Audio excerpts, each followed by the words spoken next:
In case you guys have been living under a rock, AEW is red hot. Let's talk some numbers. We never do this, Jeff, right? We never talk numbers. But let's talk some numbers. All In did 45,000 buys. Double or Nothing, the very first official pay-per-view for AEW, did 98,000 buys.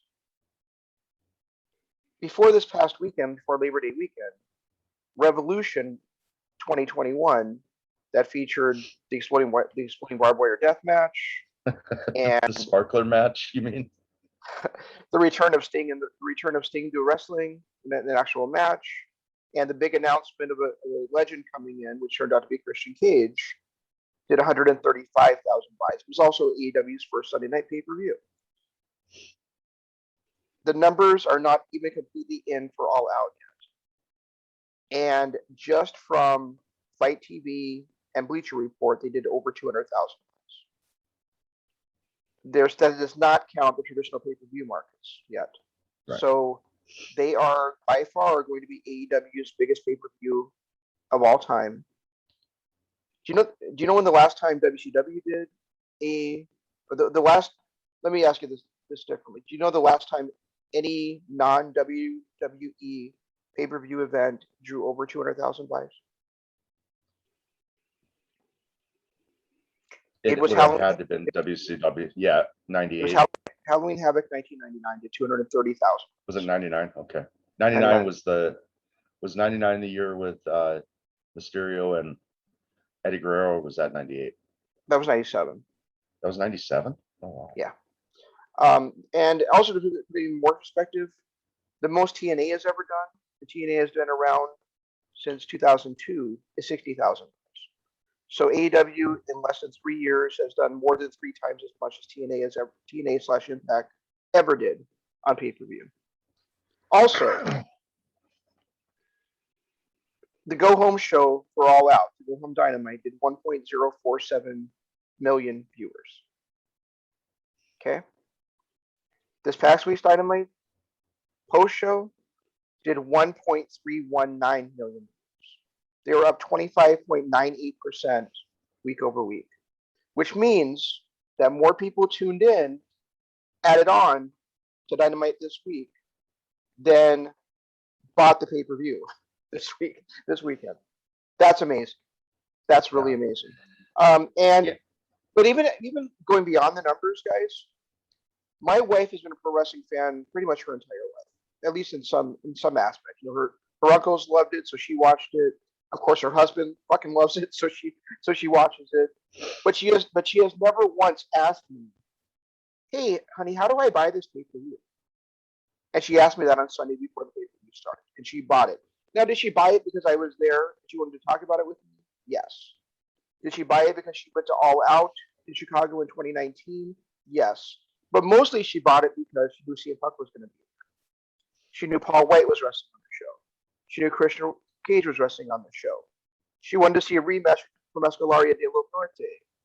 So it wasn't all best WWE guys, but she also knew Bryan Danielson was likely to debut. And even though she doesn't know who the fuck Adam Cole was, she was excited to see Adam Cole possibly debut. So and also her friend from work has been running down to AEW, like, you know, WWE is the best. And I'm so sick. Like CM Punk's a loser for going to AEW.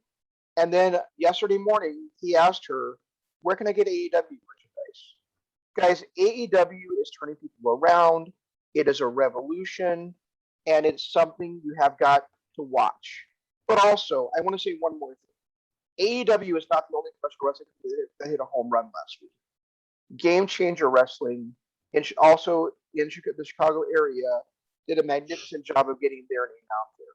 They fucking kicked ass last weekend too. So again, like you say every week, it's a great time to be a pro wrestling fan, guys. Welcome to Kingdom of Honor. I am your host, Zanman Shane Sabunya. My good buddy, the Honorable Jeff, is here talking to me as well. Hey. And we are so happy to have you with us. Now, I've got to say, before we get into anything, first of all, I as a wrestling fan, we always kind of look at 96 to about 2004 as the golden age. I mean, we grew up with the 80s wrestling and Hogan and, all that, and that was fun and Flair. But when you look back, you look at about 96, starting about King of the Ring, or actually, I'd say before that, Memorial Day 96, when Scott Hall jumped to WCW. And up until about 2004 with the SmackDown 6, I would have called that the golden age of wrestling for me. And I've been a wrestling fan since 78. So, let's put that in perspective. But right now, I am more excited to be a wrestling fan than I was at any point during that time. At any point. I think what they're doing right now is just light years ahead of everything else I've ever seen. AEW is just on fire. The size of the roster that they have, we always complained about, WWE, oh, people can't get TV time, people can't do this, people can't do that because of the size of the roster. AEW has proven that theory wrong. They have figured out how to incorporate, and maybe Tony Khan listened to Jim Cornette when Jim Cornette bashed him. Maybe, he's just that brilliant of a guy. But they have successfully taken this humongous roster and cycle them in and out and keep them relevant so that you don't get sick of them, you don't get bored, but you also don't forget about them. So it just blows me away at how their booking has been and how it's been so great. But I wanted to, before I went on that little rant, I did want to say one thing. I am really, really, really sick and tired of the internet wrestling community. I'm sick. I used to go to the internet to read takes, backstage takes, and insider views and stuff like that about pro wrestling. Now, every time I go anywhere on social media about anything with pro wrestling, it's somebody bashing something. Oh, that guy sucks. This guy sucks. That guy sucks. Oh, that's not WWE. Oh, how can you say that? I can't go on Twitter anymore. The internet wrestling community has become the most toxic environment I've ever seen. And it's sad because it's such a great time to be a wrestling fan. I think that, last weekend, looking at what, I at least in Twitter, my people on Twitter were just super excited about AEW. They were tweeting it out, and there were a few things like, what's WWE going to do to counter this? Well, what they do the next day, they brought in like Undertaker and Stone Cold and somebody else, did they? And just nobody cared. It's they still lost the demo to AEW. Funny because it was funny because I was seeing tweets of people saying that they're not going to watch Raw because they don't want to lose the passion or all the energy that they had from All Out the night before. I saw that too. Which I thought that was hysterical. And it's true. It's true. But even people say,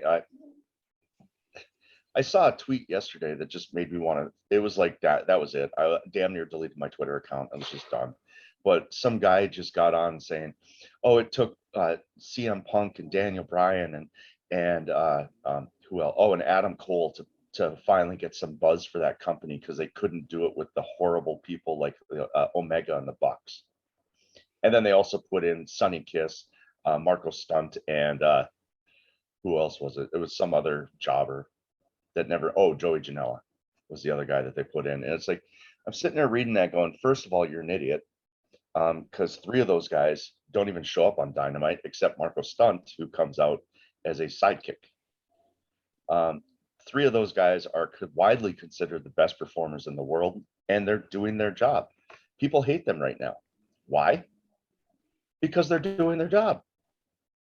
They're making you hate them, which is what they're supposed to do. That's their position. And I think it's hysterical how these same people now that are complaining about the Bucks and Kenny, we're saying a year ago that Kenny was being wasted in a tag team. He's got to be out on his own. He's got to be chasing gold. He's being wasted in a tag team. And now that he's the champion, everyone hates him. You know what's really funny about that is that CM Punk, Bryan Danielson, and Adam Cole are not former WWE guys. They're basically like Hall of Famers from Ring of Honor, right? I mean, all the top guys from like NXT basically that were moving up to the main roster. A lot of them came from Ring of Honor. You talk about, Keith Lee, um, Keith Lee, Kyle O'Reilly, Roderick Strong, Bobby Fish, Adam Cole, Bryan Danielson, Kevin Owens, Sami Zayn. All those guys are from Ring of Honor guys. Damian Priest, former Ring of Honor guy, right? As Yep. Punishment Martinez. So it's really funny Yeah. that and it also shows how much these people are not students of pro wrestling history.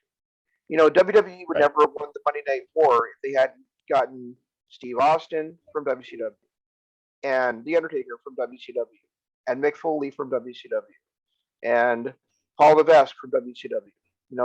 All those guys. Right. Two out of those four guys were already stars in WCW. One of them was on his way to be a star in WCW. The other one just his passion was always WWE, so he left as soon as he could for WWE. I mean, that's the. And speaking of Paul Levesque, best wishes, Triple H. I love everything you've done for us over the years as a performer, as an executive with NXT, as an executive with WWE. But more importantly, you're a husband, you're a father to 3 little girls. I hope you're well. I hope everything went well with your heart surgery. But the point here is, no professional wrestling company is and also like even going further back than that, Jeff. I mean, certainly it was McMahon that came up with the idea of Hulk Hogan, right? And it was Right. and of course, it was Vince McMahon that created, that originally got Mean Gene into the wrestling business. It was Vince McMahon that created Ric Flair, right? And Randy Yeah. Savage. I mean, those guys never would have existed if it wasn't for Vince McMahon. So I mean, I'm- it's so, and on I don't and aside from the history aspect, it's also the fact that since WCW went out of business, there's truly only been one wrestling company that's been a consistent national presence where guys can make a decent amount of money, wrestling, and that was the WWE. And now that there's another company out there, of course, other people are going to want to work for that company. Not everybody, but now people have the option. There's no longer a monopoly on the national wrestling scene, and they people can work there for just as much money for less dates and still get the exposure and the money they need to support their families. So why wouldn't some people choose to go that route? Do you realize that right now AEW has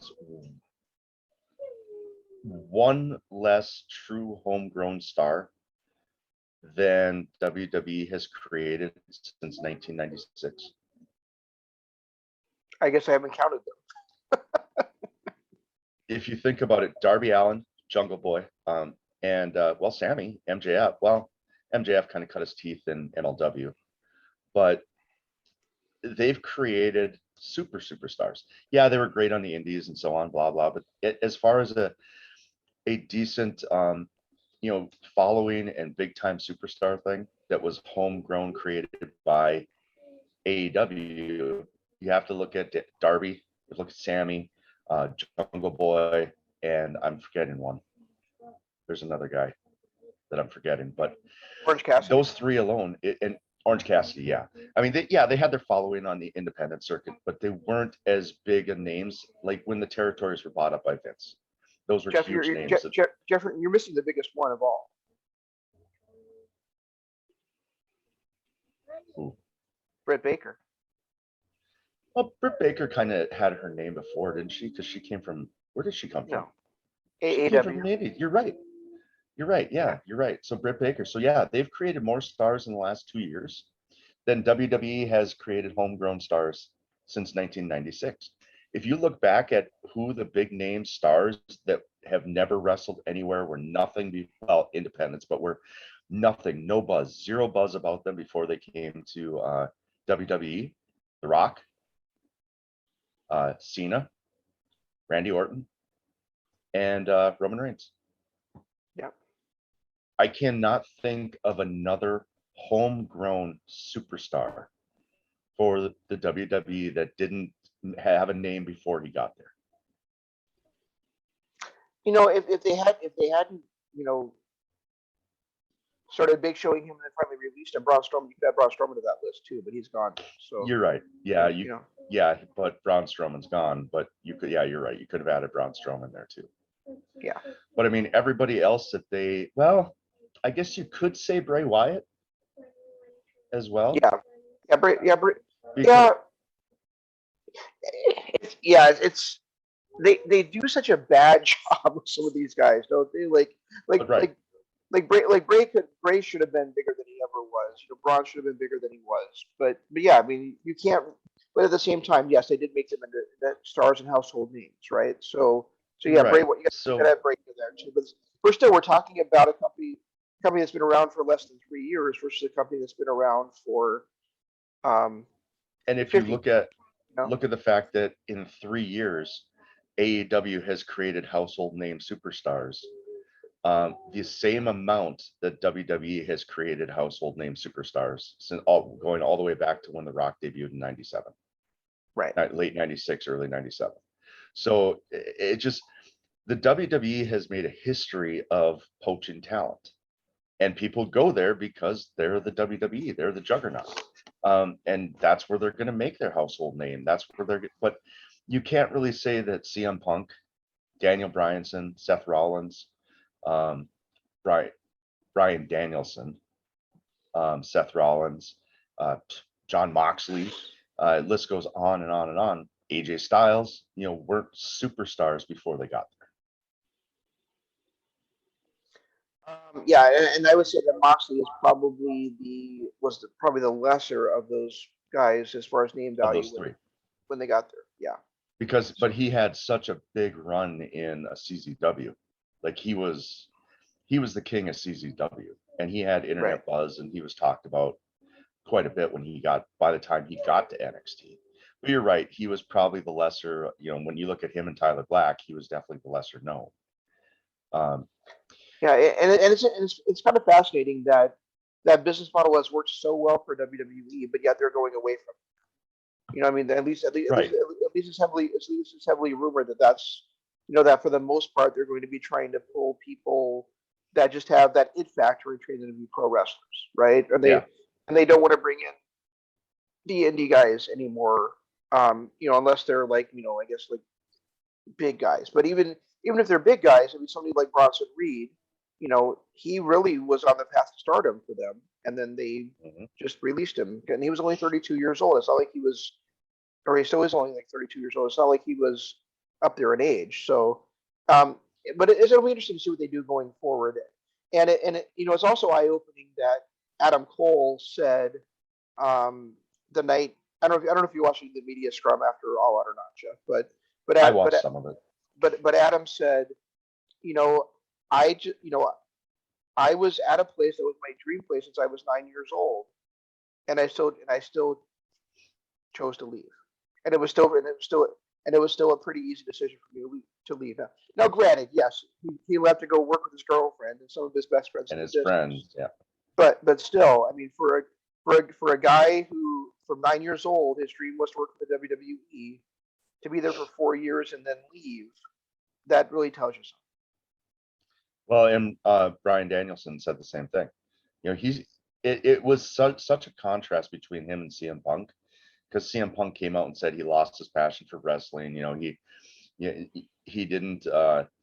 He felt like he wasn't a wrestler anymore, which is fine. And that's why he left 7 years ago, for him to come back. But Brian Danielson was a WrestleMania main eventer 6 months ago. He was in the main event of WrestleMania. He got his due. And for him to come out and say that he loved his time there, he never felt like he left wrestling, because he always brought wrestling wherever he went. And matches in WWE, they weren't necessarily the WWE style. He did do that, but to say that he loved his time there, he thanked them for his time, but he left because he saw an opportunity to work with some up and coming talent. Mm-hmm. That says a lot right there, that the WWE is not taking advantage of their young up and coming talent. Where Absolutely. somebody who loves working there, who praises their time there, who was a wrestler when he was there, not a sports entertainer, and admits that he loved it there, but he left because he wanted to work with young talent, young up and coming talent. I mean, to me, that just says a lot about how the system is run. And like I said, now I don't know what they're doing, but they're not going to bring anybody in NXT that's made a name anywhere else that's over the age of 30. And they said no more midgets. So people like Johnny Gargano, Kyle O'Reilly, Tommaso Ciampa, those guys aren't going to exist anymore. And that's what made NXT. Yeah, it'll be interesting to see what happens with those guys because even though like AEW is kind of stacking the deck, and Tony's hiring, the guys that he feels can really help the company regardless of the roster size, which is really, it's really, like you said, they're using it really well. Like they're using Dark to develop people, they're using Dark to tell stories, they're using Dynamite and Rampage to tell stories, and some of those Super Dynamites like will have like the feature talent that isn't on like the pay-per-views. So they've done a great job using their talent, despite what fucking Brian Cage says. Well, they that's a whole other issue. Yeah, I don't think Brian Cage has been misused. I don't like the way he's been booked as a babyface, but I don't think he's been misused. So, No. he just doesn't have, he just is, and he's a talented guy, but he's not as talented as some of the other guys. And he's just not gone out and he's not, look, and it was his wife that said he was misused. It wasn't him or his girlfriend or something. I don't know. It was his wife, but then he backed his wife up and says that wasn't actually her words. That she was. Oh, that was his. Yeah. Well, I mean, the reality is Brian has not gone out there and grabbed the ring like he did right from the start. But once Ricky Starks came in, he accepted a background role. He tried to step out of it a little bit when he started praising Sting. But after that, what did he do? He hasn't done anything. Absolutely nothing. Even his win against Adam Page felt like nothing. Felt like it never should have happened. And his loss against Adam Page was a great match, but right. But that's always and that's the thing with Adam Page is I'm sorry with Brian Cage is he is a great wrestler, but he doesn't have the personality to capture you. No. He needed a mouthpiece like Taz. Team Taz got too big. And you can't have somebody who shines as bright as Ricky Starks does and a guy who's immensely talented but doesn't shine as bright as with Brian Cage. It's almost like they broke away the wrong guy, isn't it? Like Starks, like Ricky Starks as a slender-ish,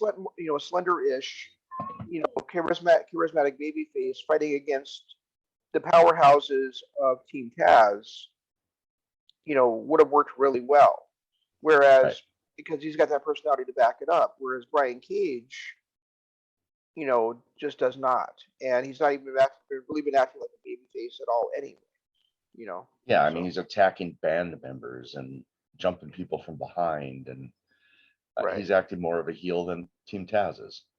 And I feel bad for Brian. I mean he's immensely talented, but we said it when he was in Impact. The same thing. The last time I felt like Brian Cage was something was when he was in Lucha Underground. I know he was the heavyweight champ in Impact. I know he was, he had his little star making stuff, but to be honest, I never truly bought into Brian Cage. And a lot of it's because he just doesn't have what did Bobby Roode call it? The it factor? Yes, he did. I thought Cage was great in Impact until he won the World Championship, and then he was never around. Well, when he was there, they booked him like the unstoppable monster that he should have been booked like. Right. But don't ever give the guy a microphone. Yep, that's the problem. And that's why a mouthpiece like Taz worked so well for him in the beginning. Not really sure why the decision was made to split them apart, but you could definitely tell that it was becoming Ricky Starks' team and not Brian Cage, and there were two alpha males couldn't have that. But regardless, I mean, Brian's immensely talented. Well, there's a second alpha male there now too, because Mandon Will Hobbs looked amazing on Dynamite this week. Oh yeah, he did. Will and Darius Martin put on an outstanding match on Dynamite. Right. And you know, there's another couple of guys too. Like they're not household names yet, but they're going to be. Yeah. They're going to be really, really soon. Same thing with like I can't even think of the tag team. Oh, that Daniel Garcia and 2.0. Yeah, their Yeah. name might suck, but those three are headed to superstardom too. They really, really are. I mean, and then you look at there's another 6 homegrown talent that really had no name before they got there. The one thing about Daniel, now going back, and I kind of want to jump back because Sure. I don't want to go back to the 2 weeks since we've pretty much been done for, we haven't been on for 2 weeks, but because you really can't. I mean, if you go back to last Thursday and GCW show, Guilty Conscience, Yep. which was an outstanding show. And then 3 Cup Stuffed, which was an outstanding show. And then, of course, Art of Wargames on Saturday night. Though I don't know what happened and where GCW came from, but they are a very interesting company. I know that now to me, these death match things are just hardcore matches with light tubes. To me, that's the only difference between a hardcore match and a death match. And more Lately, blood. I mean, over the last few years, and a little bit more blood, yeah.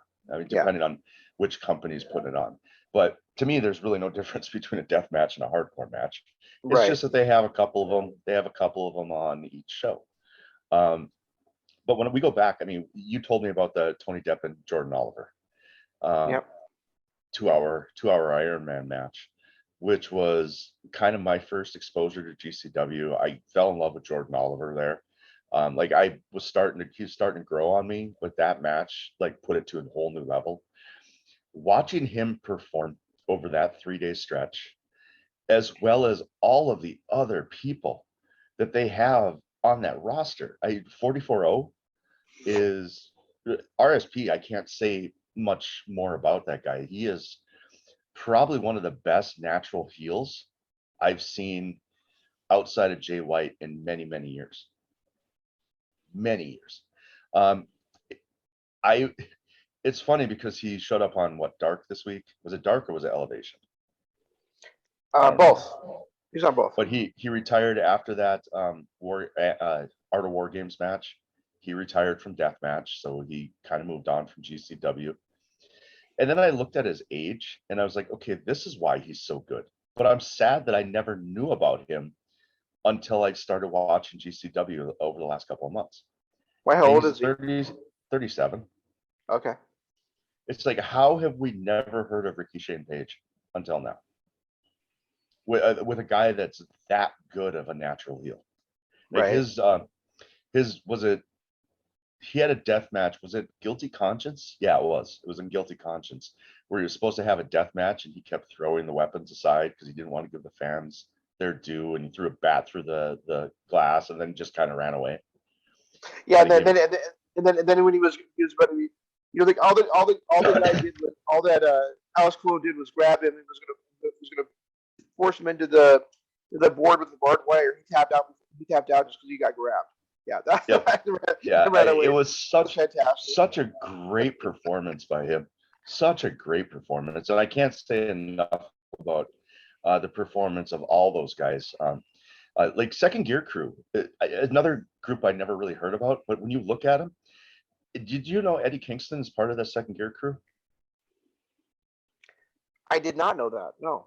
They, if you look it up, they've got like Alex Colon, basically everybody that was in Art of Wargames, Alex Colon, Mance Warner, Effie, who is, I thought Dalton Castle did that role great. Effie blows it away. He is amazing at his role. And then Justice. whoever Matthew Justice and Eddie Kingston, they make up the Second Gear Crew. And if you look them up, they're like, it's kind of like NWO for life. They're Second Gear Crew wherever they are. Doesn't matter what promotion they're in, they'll always come together when they need to. And I noticed, like we were talking a lot about Matt Cardona. And Matt Cardona, his performance at Art of Wargames was outstanding. And I'm a little bit sad that he lost because I thought his little run there as the title holder was absolutely outstanding.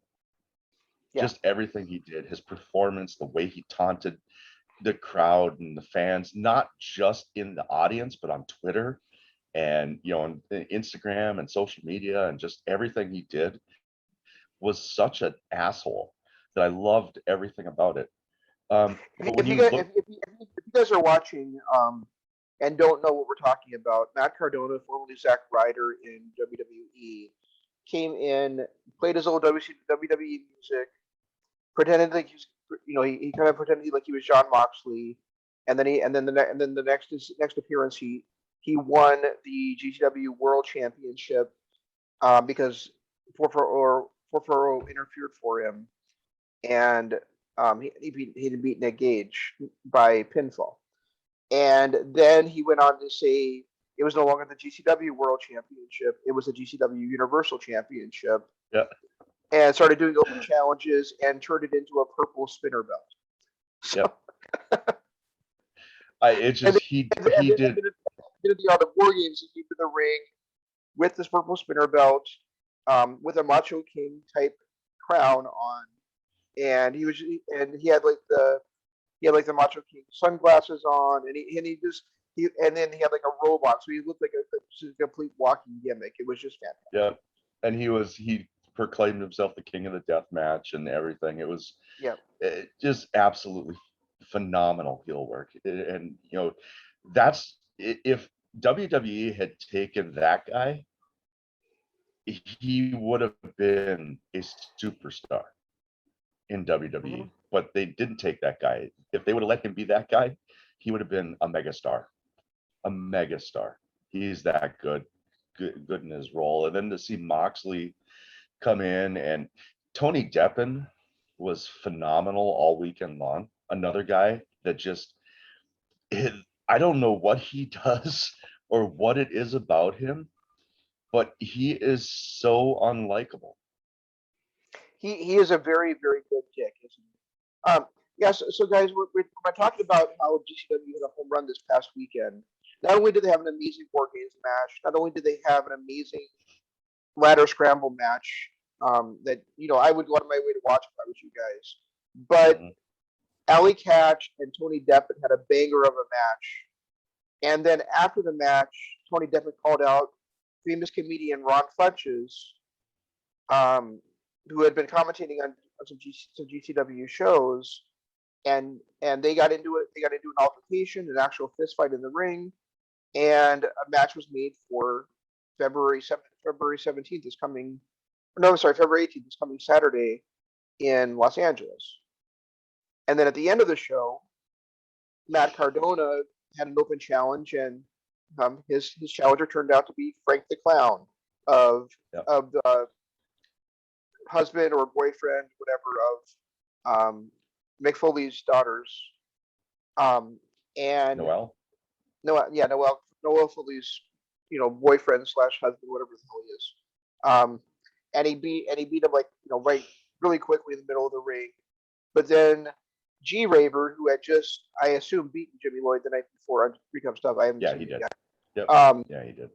And by the way, I walked right by Jimmy Lloyd as I was leaving the event at the Art of War Games, and I said hi to him. Nobody else realized who it was.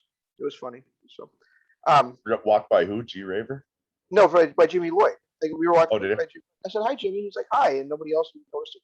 So, Oh, wow.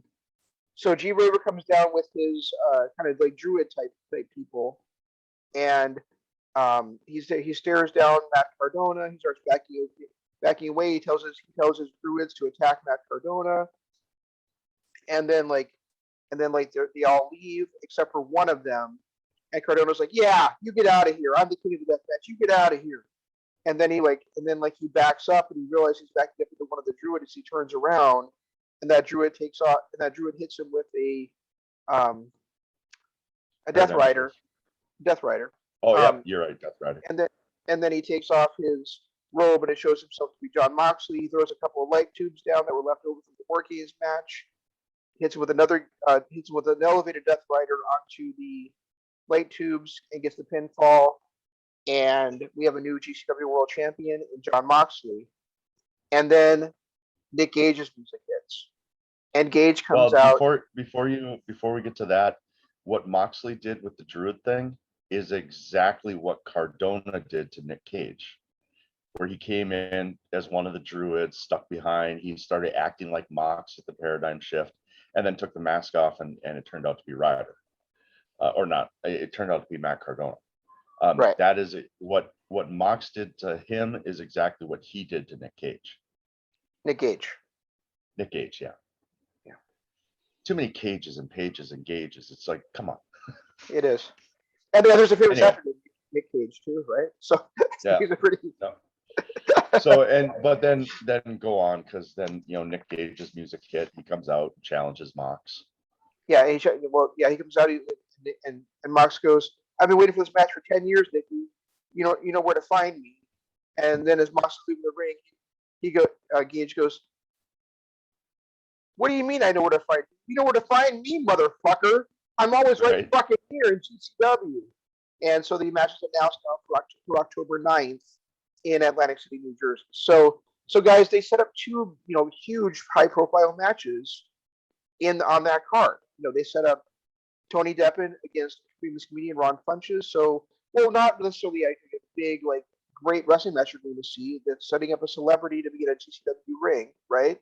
Right. And they set up Nick Gage against John Moxley in a death match for the World Championship. And it's since come out that not only are they going to have that one match, but it's set up to be a series of 3 matches heading into their event, WrestleMania weekend next year.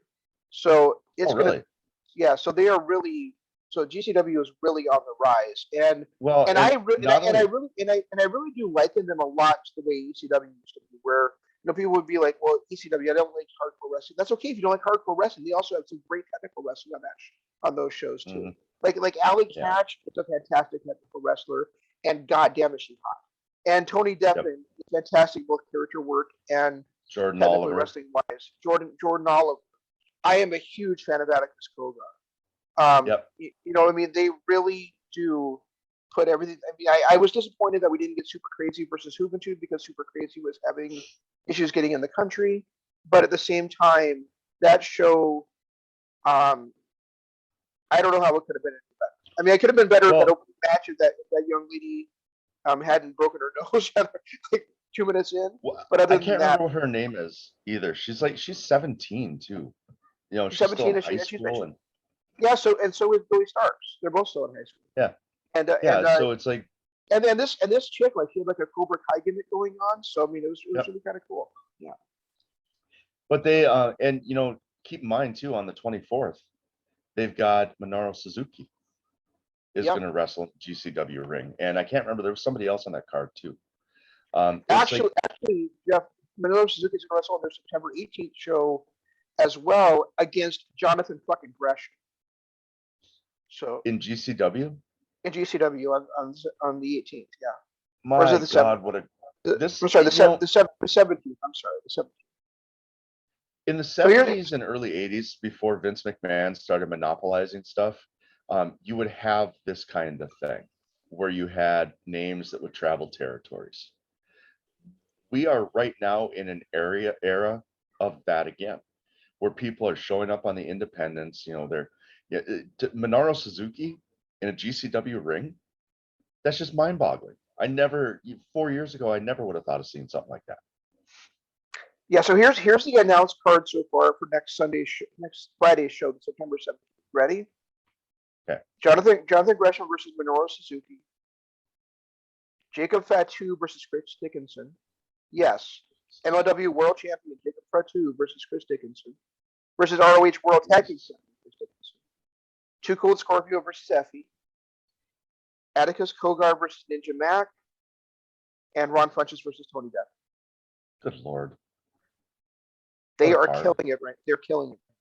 And we were talking about this because, Death Before Dishonor is on this Sunday. We're recording this on Saturday, but so it's on tomorrow night.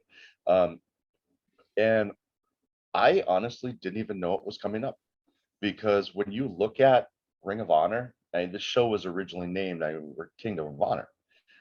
We were named for the King of Sports, New Japan Wrestling, and Ring of Honor. Yeah. Ring of Honor has fallen so far down my pecking order list that I don't even know for sure if they're in my top 5 anymore. It's kind of, obviously, AEW is number 1, far and away number 1. Right now, I might put GCW just slightly ahead of New Japan, only because I haven't seen as much New Japan lately. But with the return of Osprey and now turning my attention to Strong, they could easily jump back up to that number 2 spot ahead of GCW. And then my number 4 right now is MLW.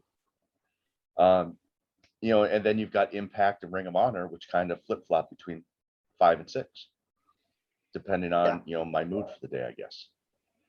It's just such a great time to be a wrestling fan, and the thing that makes all of these promotions work even better is the fact that AEW is my top promotion, but those AEW stars, they're showing up in Japan, they're showing up in GCW, they're showing up on Impact. The only one of these, who knows, they'll probably start showing up on MLW too. I mean, look at Filthy Tom. Filthy Tom, he's right now in MLW, he's in GCW, he's in Black Label Pro, which after seeing that 3-cup stuffed, which was kind of a joint BLP GCW card, I actually have a lot of interest in BLP now too.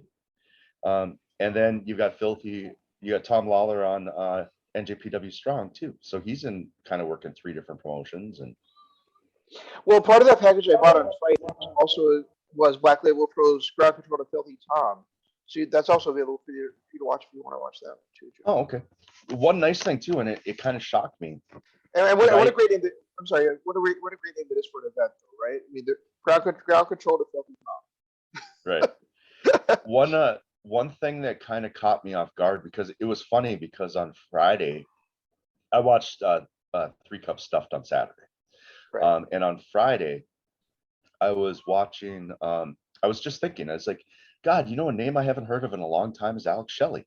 I know he backed out of that Impact match for personal reasons, and I never heard anything about him, didn't know what happened, he was just gone. And I was sitting there thinking, whatever happened to Alex Shelley? And the next day I'm watching, and it's Filthy Tom versus Alex Shelley for the BLP championship. Or no, it was because isn't Jake something is their champion, but this was a kind of a mid-card belt. And to see Alex Shelley again was just great. But the match he had with Tom Lawler made me think of Tom 2 to 3 years ago, when you and I first started watching MLW and really fell in love with his character and everything. That was the feel that I got out of Tom Lawler in this match against Alex Shelley, and I haven't felt that way for a couple of years. Yeah, so, I really enjoyed that match too. We've always been such huge fans of Alex Shelley too. Yeah. I mean, and what those guys said, what the announcers said, and I want to say this again, guys, because I've said it before on this show, but I am so happy to hear Dave Prazak do commentary on GCW, because he was so good all those years at Ring of Honor. He was, he did Evolve for a while, but I'm just, anytime Dave Prazak is commentating a show, I am very happy. So, but I also wanted to say that, like Alex Shelley, when they said Alex Shelley has been one of the best technical wrestlers in the world for 20 years, it's unquestionable. He just hasn't got the recognition from a lot of people about it. And he's him. When you look at best technical wrestlers, best innovators over the last 20 years, Shelley is at the top of the list. AJ Styles, Shane Helms is up there. These are guys who are amazing technical wrestlers and innovators. A lot of the moves that people do now were invented by Shane Helms, by Alex Shelley, and by AJ Styles. And let's also include Chris Canyon in that as well. I mean, unfortunately, we lost Chris. Chris Canyon. Yeah. But Canyon was one of the big innovators as well. Yeah, I mean, his run as Mortis in WCW created a lot of moves that you see today. Right. And then even I don't want to say. He was finishing move the flatliner as so many different variations now, and almost everybody uses it in their matches. Yeah, it's like it's sad that it's a transition move now, but like sliced bread is Alex Shelley's. What was it? The what's a kick that Helms? The kick. Yeah, I can't remember what it's called. Anyway, watch those guys. They were true innovators and just amazing technical wrestlers. But I lost my train of thought now. What was I going to say? Something about. Anyway, just move on. Maybe it'll come back to me. But okay, I remember now. I remember what it was now. We were talking on. Look, I don't have a problem with swearing. I really don't. Geez, we do it all the time on this show. I don't have a problem with it. I don't have a problem when it's used to emphasize, when it's used to, when it's used correctly, especially by an announce team. I think that AEW does a good job of it with the way they handle it. I felt like GCW went a little overboard. And it was even more off-putting that they called it out, that people were complaining about the amount of swearing that they did during Art of Wargames. I don't know if you noticed that, where they kept talking about how, maybe it was 3 Cup Stuff where they were calling it out, where they're like, people don't like us swearing, so now they would say, this is lit as fuck. Oh, for you people that are too sensitive, it's LAF. Oh yeah, they did say that. Yeah. Yeah, were they doing that? Was that Art of Wargames or was that 3 Cup Stuff? I don't know. That was 3 Cup Stuff. But it just, I not got Wargames on video yet because I was there live. Oh, okay. So it wasn't horror. I felt like they overdid it, but it's not bad. You don't have to not swear. Just it doesn't need to be every third word. Yeah, it is also kind of funny, like being there live. Like I would never, I don't think I ever would have brought one of my kids to a GCW show, but No. but there was a couple of young kids there, and it was kind of funny to see, like, to have MDK and then have like a little 7-year-old kid going all fucking day. This kid being there, like his dad being right around doing it. Jesus. Yeah, I don't know about that. That might be a little much, but no, I all hats off to GCW. I thought they had a hell of a 3-day show. They have really kind of turned me into the fandom. I'm gonna start watching a little more BLP, especially now knowing that Alex Shelley is there and some of the other people that are there. I thought Effie is an amazing talent, somebody I'd never heard of before this weekend.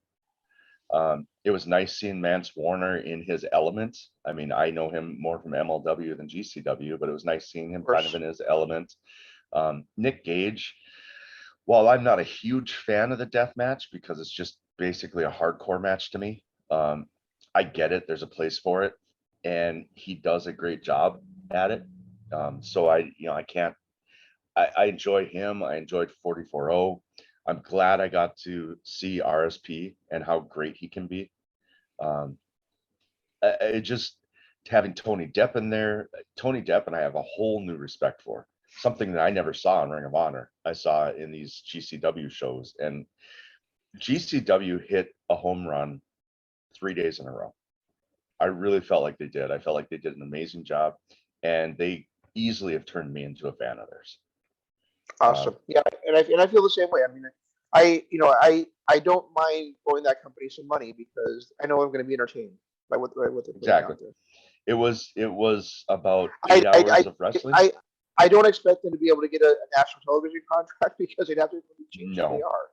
I mean, unless it was like on HBO or Showtime or something like that, but and I don't see it happen with HBO because they're so, because they even got rid of boxing because they associated with with blood and things like that, Well, so. and I mean, even ECW couldn't get they finally did get a contract for a national television show, but it was like 2 a.m. And they weren't allowed to have any of their extreme matches on that show, and stuff like that. And I think it would change GCW too much. Right. But you don't need to in today's day and age. They'll catch on to a streaming service somewhere. I mean, they're on Fight. And we may have. They're already on streaming. Oh, are they? Yeah, they're on IWTV. It's just that it's like 6 months back, kind of like if you get like kind of like our Marvel comic subscription, where you can read like the comics from 6 months ago. But Yeah, okay. yeah, yeah, guys. So that's if you guys if you guys are interested at all, I should just point this out because we're all about pro wrestling without prejudice, right? So there's high spots streaming service you can get that features independent wrestling. There's IWTV you can get that features independent wrestling. Those are both about $10 a month. And Impact Plus app is $7.95 a month, and that also has a bunch of old and recent independent wrestling events on there too. And WWE has a few on the Peacock network too, with Evolve. They have the ones that they yeah, they have their independent companies, but yeah, so they have some WXW, some Evolve, and some Progress, right? They have not. I don't think they put it in the Dragon Gate USA stuff on it yet, right? Not yet, no. And that's the stuff I really want to see is the Dragon Gate stuff. But for some reason, I don't know if they've got some licensing issues or something. But that's the one company that has never been on their streaming app. So let's roll back into the AEW. So we talked about the business side and stuff, but we have not really talked about all out of it, right? Oh, and I think I messaged you Monday morning and said that I'm having a very, very, very hard time picking a favorite moment, a favorite match, a favorite anything from All Out. Right. This is the first pay-per-view I have seen, and I'm looking at all the other AEW shows. I'm looking at every pay-per-view I've seen my entire life. The last time I was this entertained by a pay-per-view was Starrcade 85. Holy shit. The last time I was this entertained, this into every moment, this excited, I didn't get up to go to the bathroom from the moment Jungle Boy hit the stage until the Big Show Paul White match. So you're looking like 4 hours that I was glued to my seat and glued to the TV. I didn't want to miss anything. I didn't want to have to go and watch it tomorrow to see it. I wanted to experience it live. And it delivered on every aspect. A couple weird things happened. That didn't make sense.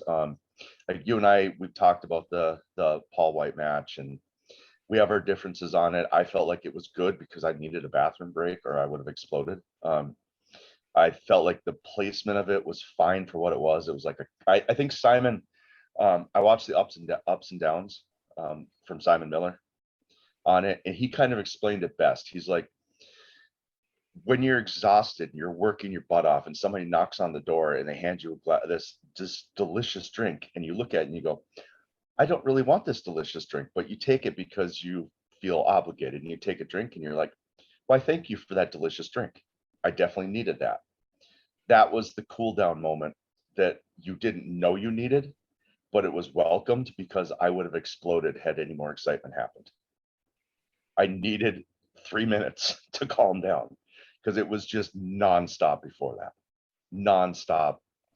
The two weird things that happened, one disappointment, the only disappointment of the actual show was the fact that we got no payoff to the Gun Club turn. And we still haven't. They went on Dark, they went on Elevation, they went on Rampage, they went on Dynamite. So, and not only that, it was never even mentioned by the announcers. There was nothing. It's like it just didn't happen. That's my only negative on the night. But with all the positives, it's hard to have that be an issue. And then the other weird thing that happened is I don't understand why Matt Hardy was trying to cut Orange Cassidy's hair. They're setting up a hair versus hair match. Why? Why not? Who cares? It's not like Orange Cassidy is Samson. You cut his hair off, he's not gonna be able to deliver an orange punch anymore. No, but I think we were heading towards another Hardy character, like a crazy, like bald Matt Hardy. Give Matt Hardy his due. That man is. I think we rank our rankings. We had him and Christian as 1 and 2. Yep. From the TLC matches. We did. Matt Hardy continues to reinvent himself. Chris Jericho keeps getting all this credit for being the GOAT, for being, the reinventing himself over and over and over again. Matt Hardy's debut was 3 months after Jericho debuted with WCW. Matt Hardy's debut on Raw or in WWE. So if you look at it, Jericho and Matt Hardy, yes, Matt Hardy's younger. He hasn't wrestled as many years because Jericho had Japan and he had ECW and stuff before that, and Mexico before that. But they've been around about on national television about the same amount of time. And they both continually reinvent themselves to keep themselves relevant. And we talk about Jericho being the GOAT, but everybody always overlooks Matt Hardy in that conversation. And I think it might be a shame to do that. The other thing about that match is, people have been buzzing about all the people that there were surprises at All Out, right? But people forget that there was a surprise in that match too. It was the Butcher return for the first time in like 5 months, and that was exciting as hell too. Taz had a great line, or somebody had a great. I can't remember which announcer it was, but one of the announcers, it might have been Excalibur, had a great line. Oh, the Butcher's back! I can finally buy meat again. That's great. That's great. That was just a fantastic line by whoever it was that said that. And speaking of hair versus hair, Pentagon Jr. said in that media scrum afterwards that it was okay with Tony within a couple of years they'd like to have a hair versus mask match against the Young Bucks. Oh, interesting. They've done everything else, right? I mean, they've done standard tags, they've done tornado tags, they've done Escalaria de la Muerte, and now they've done a cage match. So that's kind of the logical way to finally settle that feud between them. That feud. The thing is that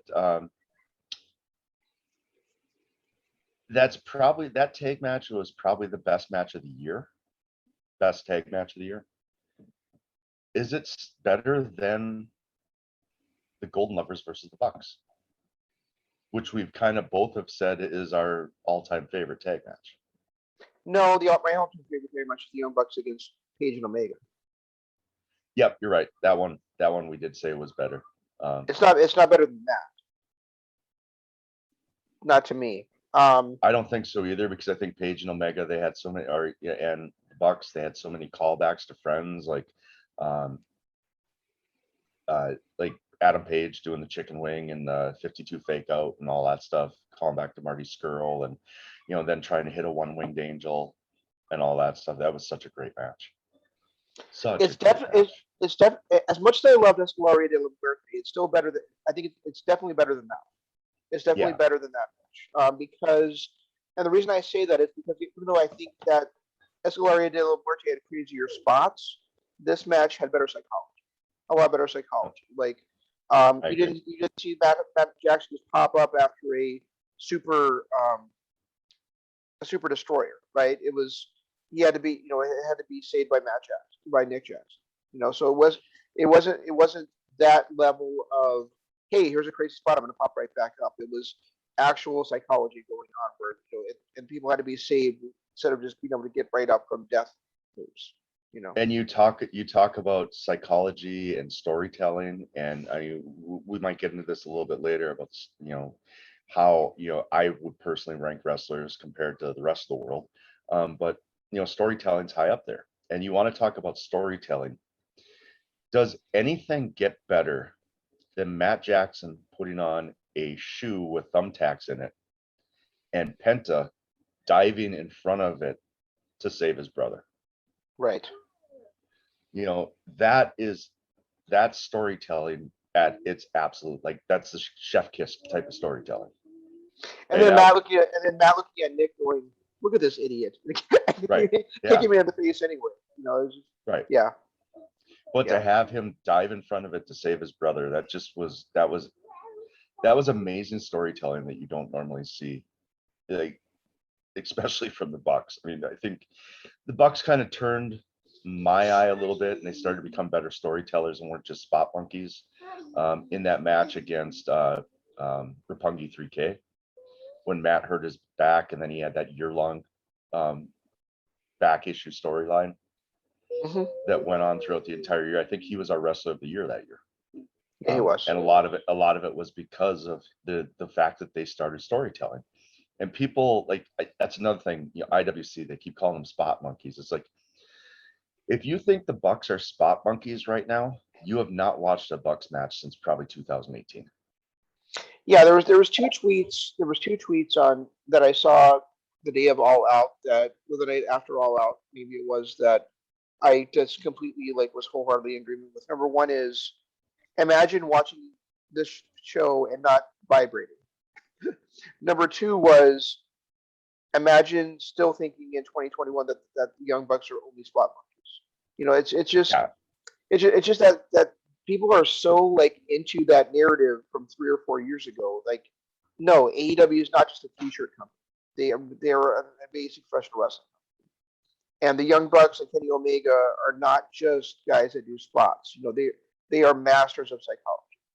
So they were probably 4 years ago, but I would say both Omega and the Bucks kind of turned the corner at that Wrestle Kingdom. Was it 12, 11 or 12? It was 18. Yeah. I think they both, because that was the night that wasn't that the night that Omega went for the Intercontinental title? I can't remember, but it was that night where you start to look at he might do 6 or 7 beat triggers in a match, but every single one of them is well timed and well placed. The pacing, the storytelling by both all three men has improved so much over the last 3 years that anybody that calls any of them spot monkeys doesn't know what wrestling is. And the other thing I want to say about the Bucks while we're on this is I have been critical on this show many times about Adam Cole, right? About not necessarily critical, but I feel like he's overrated. But then you see him for the first time in 4 years with the Young Bucks together, and you realize God damn, how good was this guy in Ring of Honor? And how much better is he now after 4 years with the WWE system? And the world feels so right. Like I talked about 3 weeks ago, how right the world felt with CM Punk back. But with Adam Cole back with the Young Bucks, that feels so right too. It does. It's just incredible that the Elite being back together is just such an amazing thing in professional wrestling. It really is. And Adam, and Adam Cole is such an amazing guy in real life, such a good guy, such a fun guy, and seeing how much fun he was having on Wednesday night on Dynamite was just an amazing thing to watch. I loved his confronting of Tony too. Yeah, that's what I mean. It's he was having so much fun doing that too. One moment while I plug in my headset.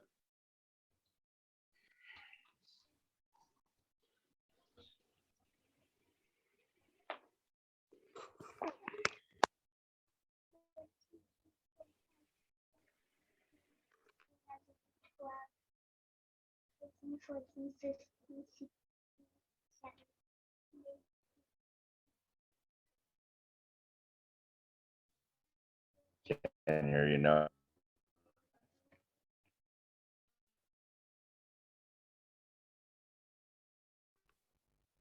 Oh, can't hear you. Shows you're muted.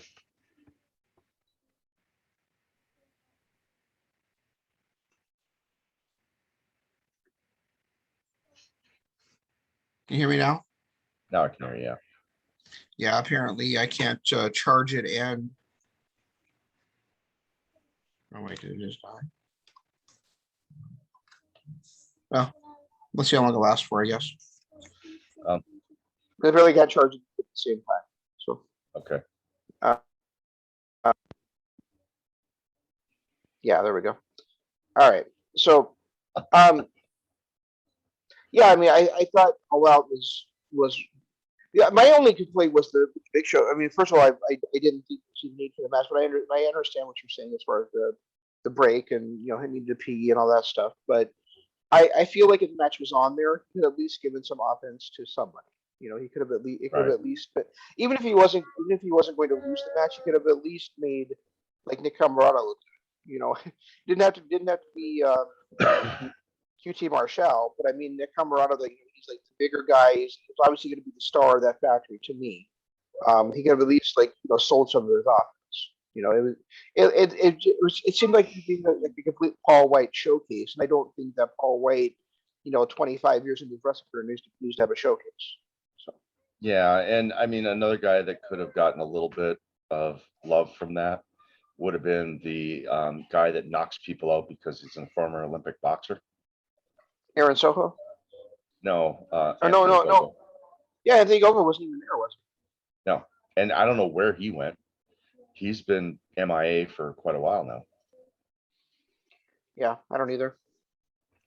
That was my only complaint really about the entire show. So Yeah, I yeah, my I only mean, so Jeff, based on what you were saying, are you saying that um would you say this is your favorite pay per view of all time then? I would have to, I guess. I mean, if you think about it, like from an entertainment aspect, match quality, surprise factor, um, everything involved in it, yeah, I think I would. Because, like I said, it's the most like I've been entertained by pay-per-views. Seen some good pay-per-views that have had some decent matches on it. But when you look at a pay-per-view card, what was there? 8 matches on this card, I think so. and only one of them was less than 4 stars. I don't know that I've ever seen a pay-per-view with that kind of match quality throughout. Right, because even if you think about things like SummerSlam 2002 or Mhm, WrestleMania 2017 or 2000 WrestleMania 17, 18, WrestleMania 19, 18, those still had matches on there. Maybe they had like a pillow fight, or maybe they had right, just like a 4 minute fatal 4-way tag match or something. Like this match had tag matches with real stakes, right?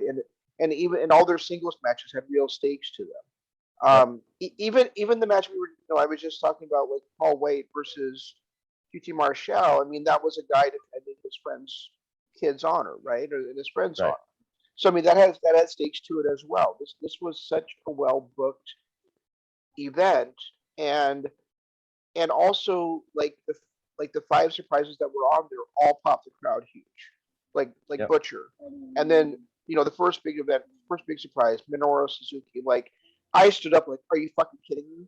You know, right, right. and I want to say that Excalibur even said exactly that on commentary. Did he say, "Are you fucking kidding me?"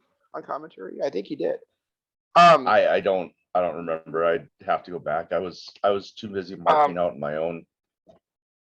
my own right to um, have really listened to any of that. So I guess I don't remember. and then you have Ruby Soho come out, and not only are the critics chanting Ruby Soho, but they're singing along with their theme song when she comes out, right? Yeah, And then when CM Punk came out, like you couldn't even hear the lyrics to the song in the arena over us singing the lyrics of the song. You know, when Adam Cole came out, like the entire place shouted Adam Cole, baby. You know, right. um, Daniel Bryan coming out was a huge surprise. Omega versus Christian was an amazing match. The tag title match was an amazing match. Punk versus Darby told an incredible story, right? And Punk did such a great job playing the quote unquote heel role in that match, even though he was in his hometown. He did such a great job at that.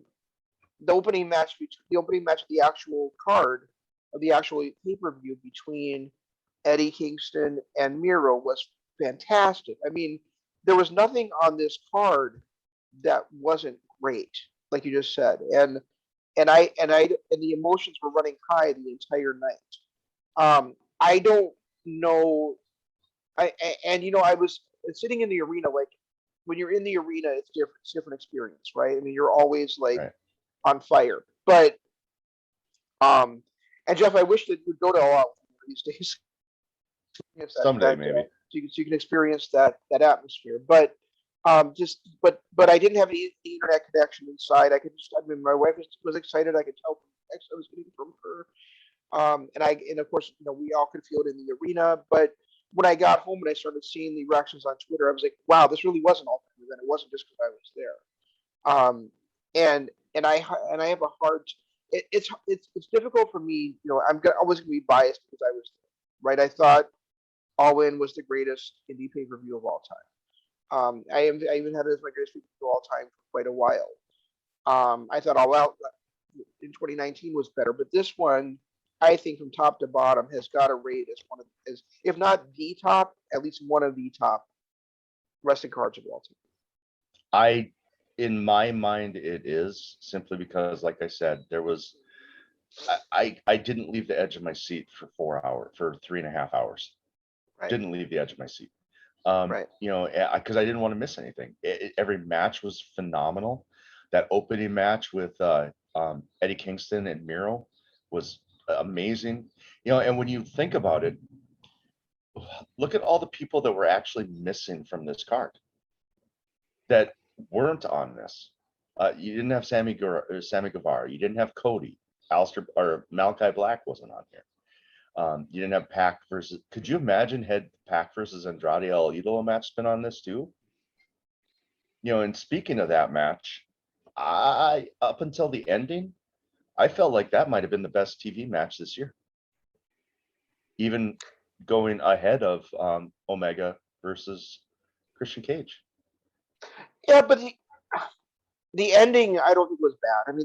Yeah, it was. It wasn't a clean finish to the match, right?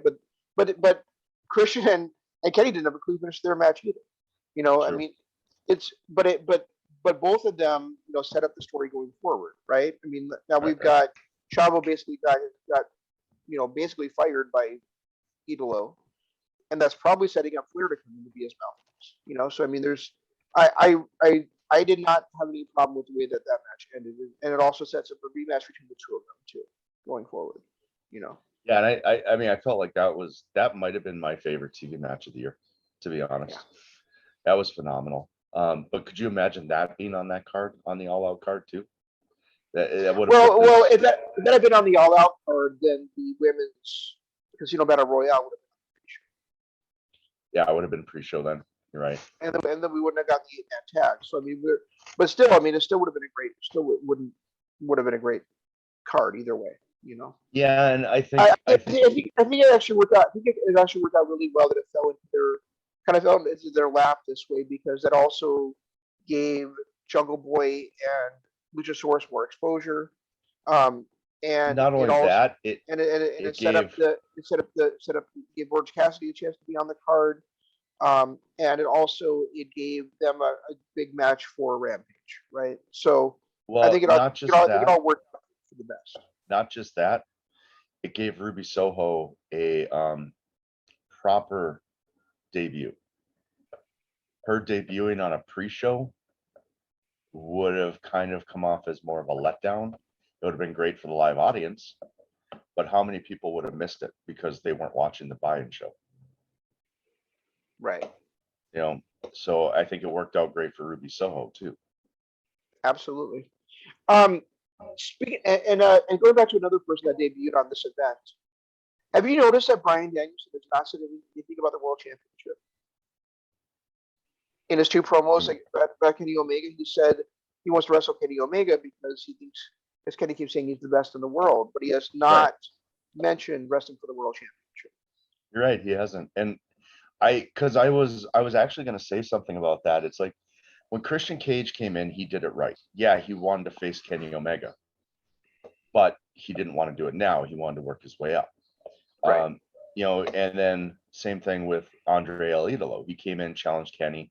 Kenny said, no, that's not how it works around here. He went down the pecking order and is getting his wins. And then Bryan Danielson comes out and he just walks right up to him and says, "I want to wrestle you." But I didn't catch that he hasn't been talking about wrestling for the title. He just wants to wrestle. Right. And he did say on Rampage too that it doesn't necessarily need to be his first match. He wants it to be his first match, but if it's not his first match, it doesn't matter to him. He'll do whatever he can. Right. Yeah. So I think that big show. I think that show that in the they're calling it Grand Slam, right? Yeah. Grand Slam Dynamite. Yeah. I think that's going to be I think that is a good place to have that match or some semblance of it, you know. And we get I don't know if you saw me tweet this out or not the other night, Jeff, but we get Adam Cole versus Frankie Kazarian this coming Dynamite. So Adam Cole finally gets to get revenge on Frankie Kazarian for costing him the Ring of Honor World Championship. Oh yeah, I didn't even think of that. I wonder if they'll tie that in somehow with Bullet Club. I doubt it, but those of us who are Ring of Honor, longtime Ring of Honor fans, you know, we know that that's the case, right? Yeah, I mean that because remember that whole story with him turning on CD, to join Bullet Club and then turning on Bullet Club at the end, and then that was the night that Marty Scurll debuted as a member of the Bullet Club and Kenny fired him. Yeah. So I mean that was, that's one thing that I don't think they've brought up is the fact that Kenny actually fired him from Bullet Club. I wonder if that'll ever come out someday. Because remember when he debuted, do you remember him standing there screaming at Kenny, "You know what you did to me"? Yeah. To me, that was the first thing that popped in my head is, yeah, he fired you from Bullet Club. And then you got hit in the face with an umbrella. And also they killed him on the Elite. That's the other part. Yeah, they did. They poisoned him. And so this week, I don't know if you probably have not watched PT yet, but I haven't watched in years. But they actually had like a ritual at the beginning of the show. Like, Kenny's like, the Elite needs to be stronger. I think we need to bring somebody back. And so they were doing like a ritual to resurrect Adam. One thing about that debut too. And then wait, and then Adam they all like walk away after yelling at Kenny for it not working, and then it fades to black, and it's just focusing on the candles in his picture, and then they focus up, and Adam is standing there, and he's like, where the hell am I? He's like, this does not look like California, and then he's like, he looks at his phone, he's like, it's been 4 years, and why does my mouth taste like Monster? One thing too that I think gets a little over is that during the Adam Cole debut, Kenny was cutting that promo that anybody that can beat me is either not here or already dead. Right. And then that's when Adam Cole's music hit. So it was right. it was a cool little like twist there because they killed off Adam Cole and everything, and I thought that was, people overlook that part, but that part of the promo and setup was just fantastic. Yeah, it was. Yeah, they really did tie everything together there, and I thought it was great that like after he does that super kick, they do the thing where Adam is standing there and the two bucks kiss him on the cheek. Yep. It was such a great callback to for us long-time fans of the Elite, Yeah, and the other thing too that I want to say about AEW is, with the exception of Jon Moxley, now they hit home runs on every one of their entrance themes. Like I don't know. I actually have gotten used to Moxley's now, and I kind of get excited. I like his old theme better. It still annoys me when I hear Wild Thing. But like Brian Danielson's new theme music, with starting with Rise of the Valkyrie and then going into that kind of beat that he has, is fantastic. I love Adam Cole's. It seems like I've been noticing this a lot, that it seems like they kind of, when they are writing these theme songs, like that seemed more like an OE theme song than it did his last NXT. Adam Cole's new song was an OE theme song. Or I'm sorry, UE, Undisputed Era. Oh, gotcha. System. Yeah. The shot. The one thing I wish it would have had is a boom in the middle of it. Well, he still did the thing. Yeah, I know, I saw it, but yeah, that I think they're killing it in the entrance music. Even I know Super Kick Party is kind of dumb, and that's an NJPW theme, and Christian Cage's is his old Impact theme. Well, TNA theme. It isn't a GCW. They debuted it all in. No, Super Kick Party, they debuted at Wrestle At Kingdom. all in. Oh, yep, you're right. At All In, and then they used it the rest of their time in NJPW. Yeah, their whole 4 months left. Their whole 4 months. Right. Yeah, you're right. They did debut it at All In. I know. I was there. I mean, I'm not a big fan of it. I think they need to change it up. I love Kenny's new theme. I love it. I love Kenny's new theme too. They're also doing a great job with the Dark Order story. I'm hoping that this is all leading to Hangman coming back and getting him back on the same page. I hope so. The one thing that I'm concerned about. I did not mean that to be a pun, by the way. I said Hangman coming back Oh, on the same I page. didn't catch it. I did not mean that. As soon as I said that, wait, that's not what I meant. So I'm sorry. Go ahead. Yeah, I was enjoying Page with the Dark Order. I thought it was fun. And for him to leave the Dark Order kind of threw me off, but I do like the fact that they're infighting because Page is not there. So having Page come back and set it right, like even Anna Jay can't get him back on the same page. Yeah, she tried it. Anna and Ty tried to get him on the same page, and then that worked very briefly until they had that 6-man tag, and then it kind of exploded again. So I'm hoping that maybe one of the girls or both of them will reach out to Hangman and be like, "Dude, we need you back." I don't know if you caught this, and it might have been kind of a throwaway thing, and it's got me a little bit confused. But on Rampage, when they were talking about the women's battle royal, or it might have been Dynamite, I don't remember, but they were interviewing Ty and Anna and Britt, or in Bunny and Penelope Ford, yeah, about their rivalry, and Ty said Ty J is back, and as soon as she said back, she said Ty J is back, all of a sudden Anna was like, no, and then they cut and they didn't explain it. Yeah, I saw that too. So I don't. Does that mean there's a rift there too? What does that mean? What's the? Yeah, or maybe she wanted to be called Ty J, or maybe they she wants to be singles wrestler. I don't know. So that's I think it was a nice little seed they planted for going forward. I hope it is something that they pay off, unlike the Gun Club. Well, the Gun Club is still getting paid off. It just hasn't happened yet. I mean, they've been jam packed. I mean, what would you take it out to put that in? I would have at least had the announcers mention something about it at All Out. Well, they did on Dark. Oh, did they? Okay. Yeah, they did on Dark. Or was it Elevation? Actually, I think it might have been Elevation. One of the two. They mentioned it on one of the two. I don't know. It's just. It was Elevation. It was Elevation. Elevation is the one that has Paul White as commentator. And did you notice Elevation was only an hour-long show this week? Is that a new format for them? Elevation was an hour and 15 minutes, and Dark was like 52 minutes or something. So yeah, it was almost exact. It was a little bit over 2 hours between the two combined shows. But it used to be 2 hours for each show. Right, but now they also take Rampage, so it's kind of like they don't have time to tape as much as they used to. I think. I suppose they were taping all of it in one night. Right.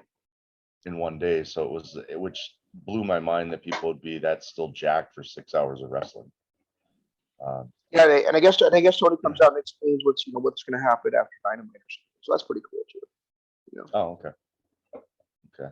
Yeah, I don't know. I think AEW is hitting on all cylinders. I think everything they've done, stuff that we haven't even talked about that happened at All Out. You had that Eddie Kingston Miro match, which was fantastic. Mox versus Kojima was great, and then you add to that, Minoru Suzuki coming out, and then what was the match right after that? Right after that was Britt versus Chris Statler, which was fantastic, just a great match as well. And then you had was it the cage match. And I know I had said that the cage match should have went on last, and we didn't talk about this on the air. We talked about it privately. Right. But I think that the placement of it, followed by the battle royal, was perfect because you had just this amazing tag match, and then you follow it with something that you know is going to be kind of cluster. Yep. So it doesn't have to go out there and top what you just saw, and it gives a little bit of a buffer, so when Darby and CM Punk come out, they can tear down the house again. Yeah, exactly. Another thing we have not talked. We have not mentioned.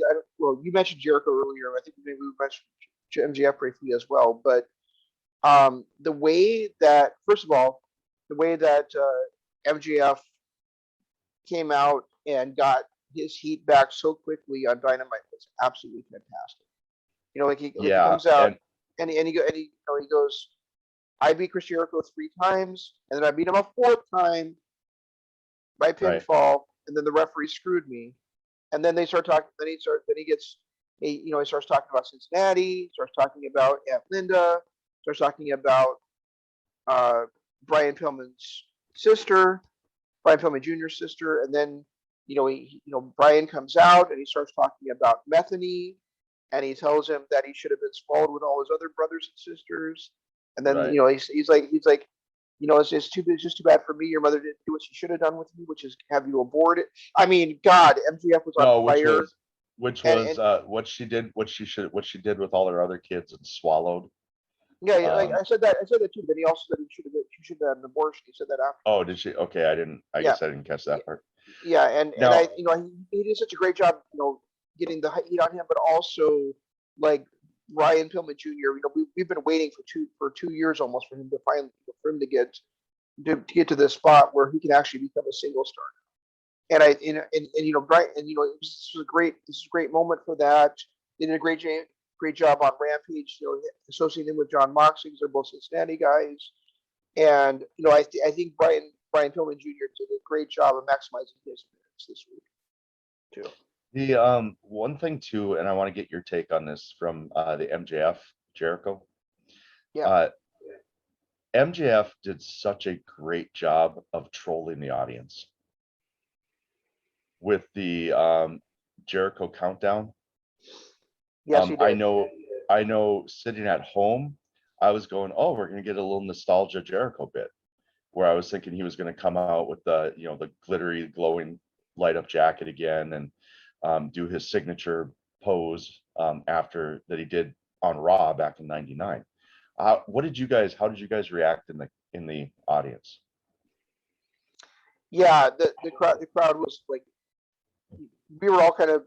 I hear somebody behind me going, oh, this is MJF.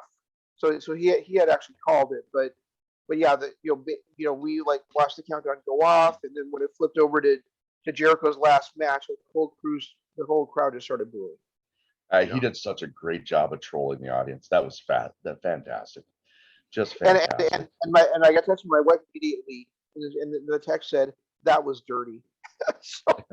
That's great.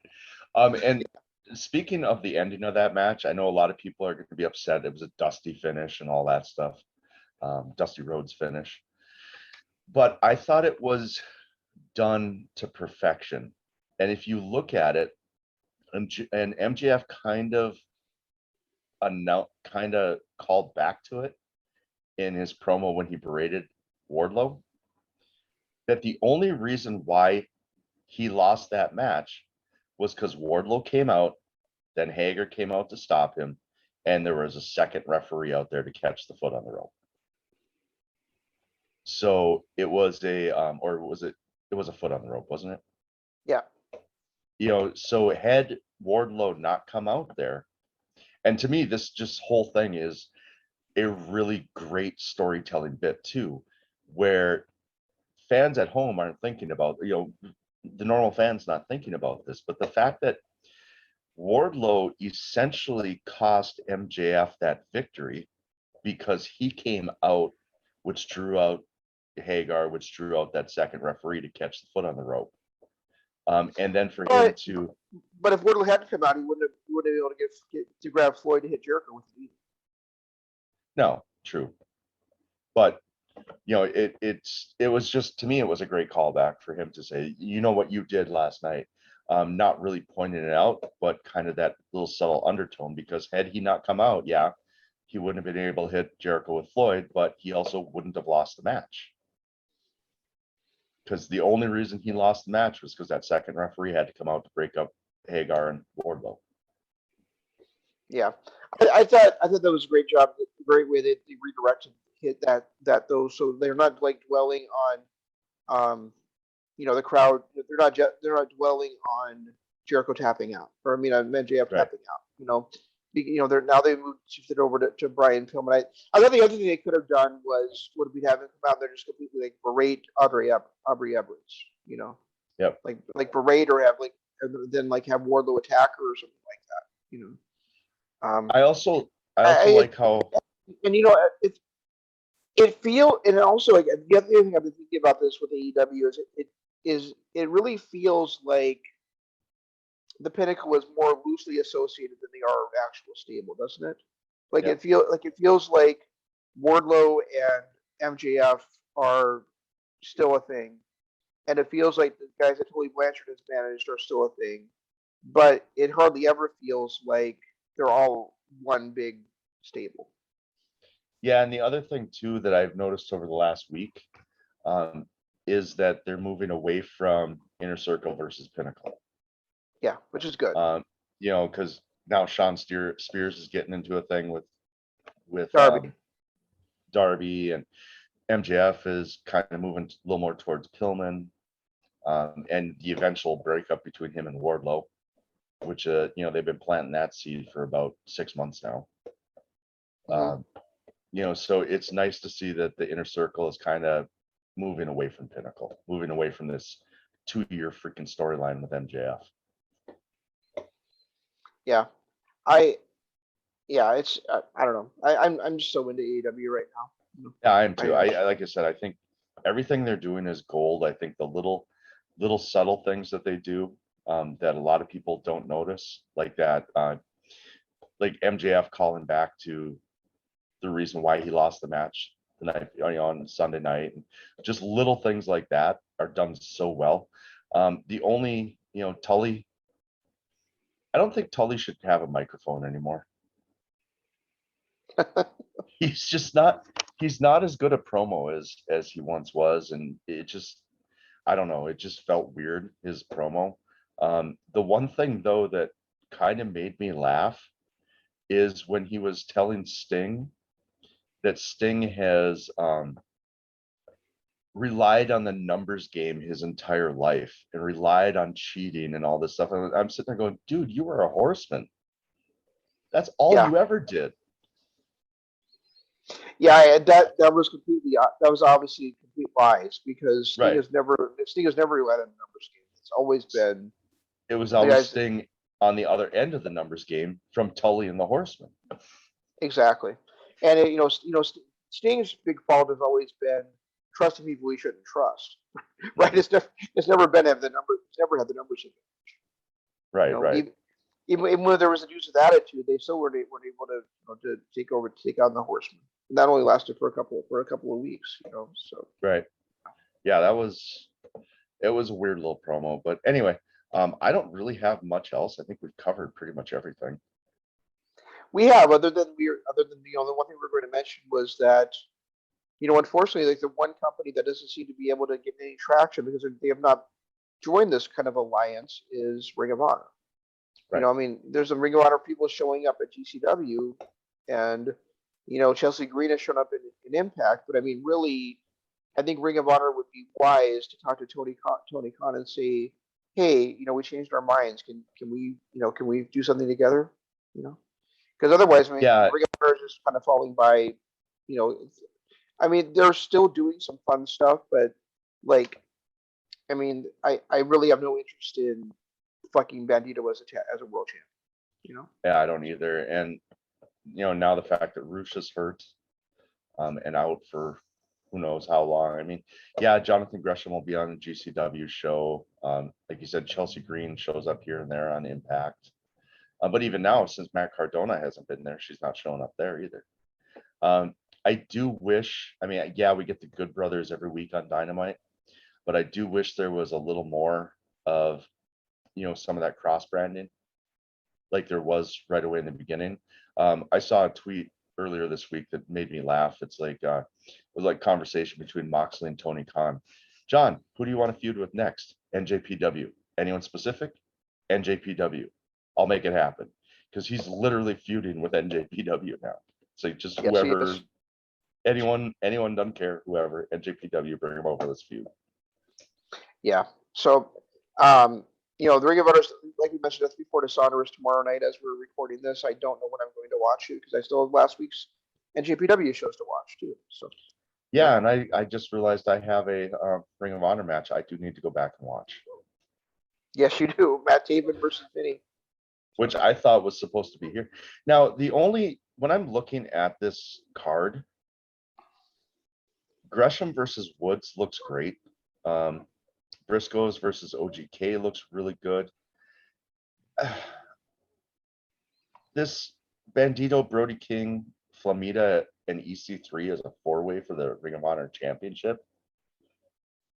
There's only two people in this match that, like, EC3 should be wrestling just Brody King for the championship. Right. The rest of this card really doesn't look good. Well, LFI versus Shane Taylor Promotions is going to be awesome because Shane Taylor Promotions is awesome. But other than that, I agree with you.